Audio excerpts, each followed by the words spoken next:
சீர்காழியில் மழையினால் பழமையான அரச மரத்தின் கிளை முறிந்து விழுந்தது. வீட்டில் உறங்கிக் கொண்டிருந்த தாய், பேத்தி படுகாயமடைந்தனர். சீர்காழி நகரில் பிடாரி வடக்கு வீதி குமரகோவில் தெருவில் வசித்து வருபவர்கள் கிருஷ்ணமூர்த்தி, மனைவி சகுந்தலா, இவருடைய மகள் வாசுகி, இவர்களது பேத்தி காயத்ரி ஆகியோர் வசித்து வருகின்றனர். இந்நிலையில் நேற்று இரவு இவர்கள் வழக்கம் போல வீட்டில் தூங்கிக் கொண்டிருந்த போது நள்ளிரவில் சீர்காழி பகுதியில் மழை பெய்தது.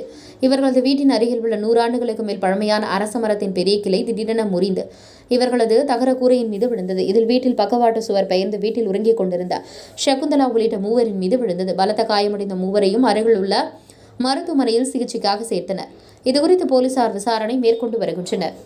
உங்கள் பகுதியில் உடனுக்குடன் முக்கிய செய்திகள் உங்கள் வர நுனியில் காண எங்கள் தவசி நியூஸ் 24 சேனலை காண தவறாதீர்கள். உங்கள் சீர்காழி செய்தியாளர் சாமி பத்மநாபனுடன் உங்கள் தவசி ரமேஷ்.